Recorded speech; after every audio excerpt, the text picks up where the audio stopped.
께서 동일한 또 은혜를 주실 줄 믿습니다.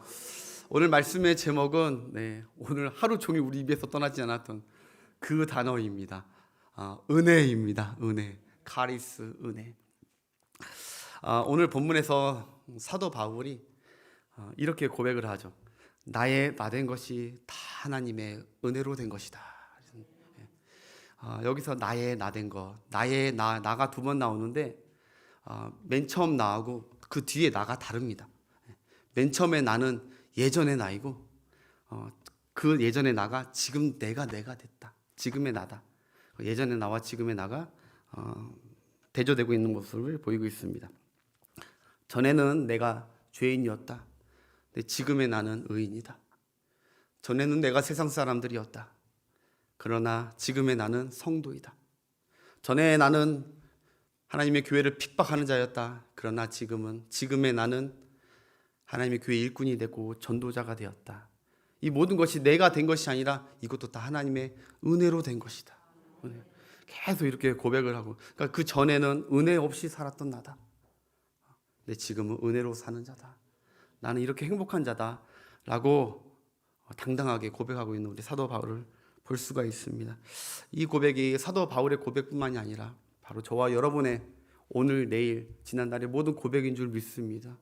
그래서 우리가 아까 찬양했듯이 나 같은 죄인 살리신 주 은혜가 놀랍다. 나 같은 죄인. 그리고 내가 좋아하는 좀 복음서가 옛날 복음서가인데요. 내가 지금 사는 것 주님의 크신 은혜요. 주를 믿게 된 것은 더욱 크신 은혜라. 찬양 부르고 싶은데 빨리 설교를 마쳐야 됐어. 젊은이 찬양 중에 이런 찬양이 있어요. 은혜 아니면 살아갈 수가 없네. 호흡마저도 다 주의 것이니. 은혜 아니면 살아갈 수 없다. 저는 이 가사를 들을 때, 고백할 때 너무너무 눈물이 나요. 왜냐하면 많은 사람들은요, 돈이 아니면 살아갈 수 없다고 해요. 돈 아니면 못 살아, 이렇게. 학벌 아니면 살아갈 수가 없다고 해요. 너 학벌 스펙을 키워야 돼. 그거 아니면 못 살아. 학벌 아니면 살아갈 수가 없네. 자식 아니면 못 사는 사람들이 있어요. 그러나 저와 여러분은 은혜를 아는 자는 은혜, 하나님의 그 은혜 하나면 되는구나. 그 은혜면 내가 살 수 있다. 내가 다 없어져도 하나님의 은혜만 내게 있으면 나는 넉넉히 이 모든 것을 이겨내고 감사와 기쁨으로 할 수 있다는 고백이 터져 나온 줄 믿습니다. 우리에게 하나님의 은혜가 눈곱만큼 아주 조금 우리에게 부어졌다고 생각하지 말아야 됩니다. 우리에게 부어진 은혜가. 하나님이 어떤 사람에게는 조금 주고 어떤 사람이 조금 더 주고 그런 것이 아니라는 것이. 우리 한번 따라합시다. 나는 하나님의 은혜 덩어리다. 아멘. 우리는 각자가 다 하나님의 은혜 덩어리입니다. 은혜 덩어리.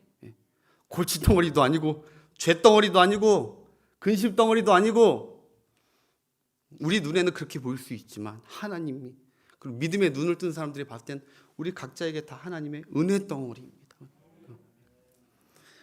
과거에도 지금도 미래에도 내가 활동하고 미치는 모든 영역에 하나님의 은혜가 부어져 있고, 하나님의 은혜가 채워져 있고, 하나님의 은혜가 내 곳곳에 뭉쳐져 있음에 우리가 늘 감사하며 사는 여러분들의 삶이 되시길 주의 이름으로 축원합니다.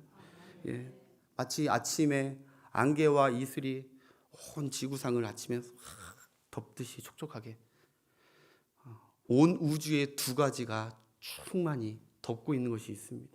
그것이 바로 첫 번째는 하나님의 영광이고 두 번째는 하나님의 은혜입니다. 할렐루야. 온 우주 가운데 우리는 안 보이지만 하나님의 영광과 하나님의 은혜가 덮여져 있다고 성경은 수많은 곳에서 증언을 합니다. 그러니 내가 하나님의 은혜가 내게 부족하구나라고 하지 마시고, 이미 하나님의 그리스도 예수를 통하여 내게 넘치는 은혜가 부어졌음에 오늘도 또 감사히 하는 여러분들 되시길 바랍니다. 은혜는 받을 자격 없는 자에게 값없이 주시는 은혜임을 잊지 마십시오. 내가 무슨 하나님 앞에 잘 보여서 받은 것도 아니고 열심히 충성해서 받은 상도 아니라 줄 의미도 없고 줄 가치도 없는 나에게 하나님께서 그냥 값없이 공짜로 거저 하나님이 내게 주신 은혜의 힘을 생각할 때 늘 감사한 우리가 되길 주의 이름으로 축원합니다. 공짜로 가치가 없었다고. 사무엘하 9장에 보면은 다윗이 하루는 이스라엘의 모든 이방 나라 정복 전쟁을 다 마친 후에 그 다 이긴 16년, 17년 정도 지났습니다. 그 후에 곰곰이 왕궁에서 생각해 보니까 하나님께서 내게 주신 은혜가 너무너무나 큰 겁니다. 하나님, 나와 내 집이 무엇이간데 나 같은 자에게 이렇게 은혜를 베푸십니까? 하나님께 감사하면서 또 하나 생각이 든 것이 있었습니다. 내가 지난날 생각해 보니까 요나단이 내게 큰 은혜를 베풀어 줬는데, 요나단과 한 약속이 있었는데, 내가 요나단이 아니었으면 내가 오늘 이 왕궁에 서 있다고 내가 보장할 수 없었는데, 요나단의 언약이 떠올랐습니다. 그래서 다윗은 즉시 사울 왕의 종이었던 시바라는 자를 부릅니다. 그래서 불러서 말합니다. 사울의 집에 아직 살아남은 자가 있느냐? 내가 요나단으로 말미암아 그에게 은혜를 베풀리라 합니다. 시바가 얘기합니다.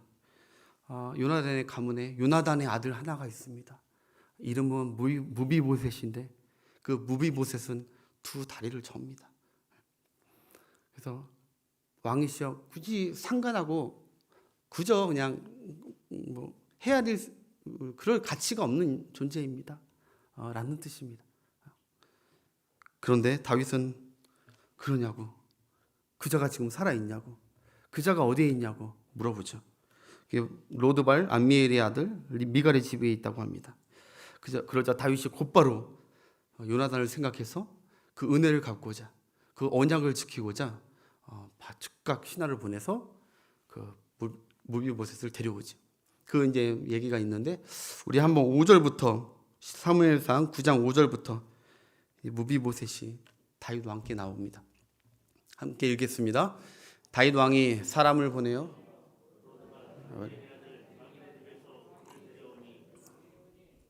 6절이요.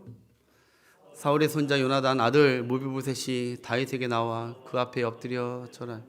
다윗이 이르되 무비보셋이여 하니 그가 이르기를 보소서 당신의 종이니이다. 7절. 다윗이 그에게 이르되 무서워하지 말라. 내가 반드시 내 아버지 요나단으로 말미암아 내게 은총을 베풀리라. 내가 내 할아버지 사울의 모든 밭을 다 내게 도로 주겠고 또 너는 항상 내 상에서 떡을 먹을지니라 하니. 아멘. 무비보셋이 그 앞에 절을 하니까 얼마나 무서웠겠어요. 옛날에는 그 전에 왕조들은 다 후환을 없애기 위해서 다 멸족을 시키는데 두렵고 떨리고 왔는데 뜻밖의 반응, 다윗이 그를 위해서 호의로 받아주고 은혜를 베푸는 이 장면입니다. 무비보셋이 절을 하면서 이렇게 나같이 천한 자가 무엇이게 이 죽은 개만도 못한 나를 돌아보십니까? 라고 다윗에게 감사해서 어찌할 바를 모릅니다. 다윗이 거기서 은혜와 은총을 그치지 않습니다. 시바를 불러서 지금부터 사울과 또 그 온 집안에 섞여 있던 땅과 소유물을 다 이 요나단의 아들 무비보셋에게 다 줘라. 그리고 그를 다 주고 너희도 시바도 다 이 무비보셋의 종이 되거라. 그리고 이 무비보셋은 내 상에서 내가 양자로 삼아서 내 상에서 먹고 내 왕궁에서 지낼 것이다. 할렐루야. 하나님이 모든 것을 회복해 주시는 은혜를 베푸시죠. 여러분, 절름발이 무비보셋이 목숨을 구제당한 것도 감사한데 부귀와 재물과 왕의 자녀라는 권세까지 다 다윗으로부터 권세를 입습니다. 사랑하는 성도 여러분, 이 다윗과 무비보셋의 이 감동적인 스토리가 바로 하나님께서 죄인인 저와 여러분에게 베푸신 은혜와 은총인 줄 믿습니다. 다윗이 요나단을 기억하여 그의 언약을 기억하여 무비보셋에게 은총을 베풀었던 것처럼 하나님께서 요나단 같은 예수 그리스도의 그 희생과 언약을 기억하여 우리 각자에게 앞으로 영원토록 끝없는 은혜를 베풀어 주시는 그 사랑의 하나님이심을 믿고 감사로 고백하는 오늘이 되시길 바랍니다. 여러분, 옛말에 은혜는 물에 새기고 원하는 돌에 새긴다고 했습니다. 은혜는 어디에 새겨요? 은혜는 물에 새긴대. 그리고 원하는 돌에 새긴대. 그렇게 빨리 은혜를 잊어버린다는 거예요. 원하는 그렇게 오래 기억하면서 누군가에게 받은 은혜, 호의, 감사할 모든 조건들은 사람들은 금방 잊어버려요. 여러분, 감사의 반대말이 무엇인 것 같습니까? 감사의 반대말은 어떤 사람은 불평이라고 하고 어떤 사람은 원망이라고 합니다. 틀린 말은 아닙니다. 감사의 반대말은 불평과 원망이 근데 사실은 아닙니다. 감사의 반대말은 당연하게 여기는 마음입니다. 당연하게. 모든 것을 당연하게 여기는 것입니다. 모든 일을 당연하게만 여긴다면 그곳에는 감사가 있을 수 없습니다. 그래서 감사의 반대말은 당연하다입니다. 당연하다. 여러분은 어떻게 살고 계신지 모르겠습니다. 당연히 여기고 사시는지 감사하며 사시는지. 무비보셋이 목숨이 살아있고 양자가 되어서 왕궁에 사는 것을 만약에 그가 당연하게 여겼다면, 다윗이 준 모든 호의를, 모든 재산과 모든 그 축복을 당연하게 여겼다면, 그렇게 여기면 안 되듯이 우리도 하나님께로 받은 우리의 목숨, 우리의 삶의 모든 하나님께서 주신 은혜의 흔적들, 건강한 신체, 우리에게 주신 보금자리, 여러분 아침에 눈 뜨고 사는 것이 얼마나 당연한 것이 아니라 은혜입니까? 내 자식이 밖에 나갔다가 돌아온 것도 얼마나 은혜입니까? 대한민국의 백성으로 사는 것도 여러분 얼마나 큰 은혜고, 예배를 자유롭게 드리는 것도 얼마나 큰 은혜고, 이 모든 평범하게 보이는 일상이 지구촌에 누리지 못한 사람들이 수두룩한데 우리는 왜 이렇게 불평하고 원망하고 감사치 아니하는지. 저는 젊은이들 중에 헬조선 하면서 대한민국에 사는 것을 정치를 욕하고 막 하는 사람들, 굉장한 피해를 보는 것처럼 말하는 친구들, 제발 제가 선교했던 선교지 필리핀에 한 달만 데려가고 싶습니다. 그 입이 싹 들어갈 겁니다. 얼마나 그들은 부모도 없이 살고 갇혀 살고 자유가 없이 사는데, 당연하게 내가 누려야 될 권리고 인 줄 알고 그렇게 사는 사람들을 볼 때 가슴이 아픕니다. 여러분들이 누리고 있는, 편안히 누리고 있는 모든 것들이 하나님께서 특별하게 더욱더 여러분에게 주신 은혜인 줄 알고, 여러분 투덜투덜 하지 말고 감사하며 사시는 여러분들 되시길 주의 이름으로 축원합니다. 예, 마지막으로 사람은 간사해서 은혜가 누적되면은 당연함으로 여긴다는 것입니다. 은혜가 누적되면은 당연하게 여겨요. 한 번 잘해주면요, 한 번 은혜를 베풀면 너무너무 고마워합니다. 두 번 은혜를 베풀면 그냥 기뻐하는 것뿐입니다. 근데 세 번째 은혜를 또 베풀면은 그때부터는 당연하게 여깁니다. 사람이란 게 간사해서. 네 번째 은혜 베풀면요, 그 다음부터는 당연하게 여긴 그 후부터는 이제는 그 손길, 은혜의 손길이 그치면 투덜투덜하고 불평불평합니다. 여러분들이 자식들 키워봐서 알잖아요. 우리가 한 번 잘해, 두 번 잘해 그때만 뿐이지 계속 잘해주니까 아주 불평합니다. 사랑하는 성도 여러분, 말씀을 맺겠습니다. 오늘 추수감사절을 맞아서 우리가 하나님께로 받은 큰 은혜를 기억하면서 당연하게 여겼던 그 모든 것이 감사로 바뀌어지시길 주의 이름으로 축원합니다. 예. 할렐루야. 그 찬양 하나만 하고, 그래도 15분도 안 했습니다. 말씀을. 찬양 아까 했던 그 반주를 한번 해주시고요.